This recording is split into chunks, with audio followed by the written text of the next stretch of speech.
मैं संपूर्ण ब्रह्मांड का रचयिता। मुझसे कलयुग का मनुष्य जो कि अपने शास्त्रों से वंचित है, जिसे उनका कोई ज्ञान नहीं, वह मुझसे अक्सर ये सवाल करता है कि मैंने महाबली अश्वत्थामा को अमर होने का श्राप क्यों दे दिया, और क्या किसी को अमर करना वरदान की श्रेणी में नहीं आता।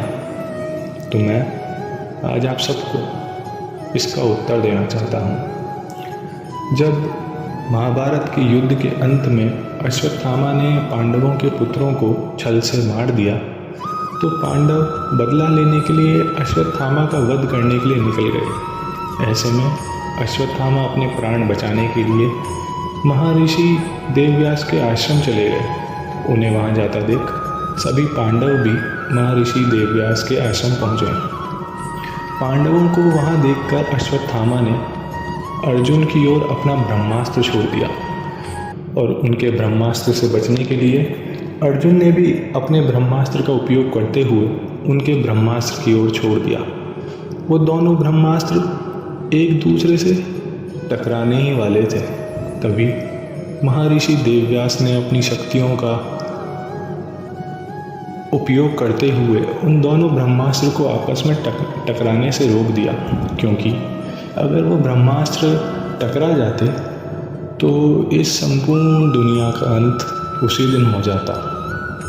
महर्षि देवव्यास के अपनी शक्तियों का प्रयोग करने से वह ब्रह्मास्त्र आपस में टकराने से तो रुक गए, लेकिन वह वापस नहीं गए। तो उन्होंने आदेश दिया अर्जुन और अश्वत्थामा को कि वह दोनों अपने अपने अस्त्र वापस लें। उनके आदेश की पालना करते हुए अर्जुन ने अपना ब्रह्मास्त्र वापस ले लिया, परंतु अश्वत्थामा ये विधि नहीं जानते थे कि अपने छोड़े गए ब्रह्मास्त्र को वापस कैसे लेते हैं। तो उन्होंने उस ब्रह्मास्त्र की दिशा बदल दी और उन्होंने अभिमन्यु की पत्नी उत्तरा के पुत्र के गर्भ में जो पुत्र था उसकी ओर कर दी। यानी अब अभिमन्यु के पुत्र को मारने के लिए अश्वत्थामा ने अपना ब्रह्मास्त्र मोड़ दिया। ऐसा देख मैं बहुत क्रोधित हुआ और मैंने क्रोध में आकर अश्वत्थामा को ये श्राप दिया कि वह 3000 वर्ष तक अमर रहेंगे। वह जंगलों में भटकते रहेंगे। उनके शरीर से मल लघु की इतनी गंध आएगी कि वह कभी मनुष्यों के साथ नहीं रह पाएंगे, और वो अपना बचा हुआ जीवन हमेशा एकांत में ही व्यतीत करेंगे। उनके पास कोई आना नहीं चाहेगा, उन्हें कोई देखना नहीं चाहेगा। उनकी गति इतनी खराब हो जाएगी कि वह खुद मृत्यु को स्वीकार करना चाहेंगे, परंतु उन्हें मृत्यु नहीं आएगी। ऐसा श्राप मैंने अश्वत्थामा को दिया, क्योंकि उन्होंने जो किया,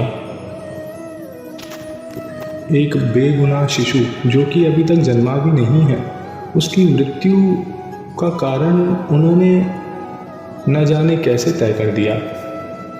ये कार्य बिल्कुल अनैतिक था, इसलिए मैंने उनको क्रोध में आकर ऐसा श्राप दे दिया। और मुझे नहीं लगता कि ये श्राप गलत है, क्योंकि मैंने तो उन्हें जीवन ही दिया है।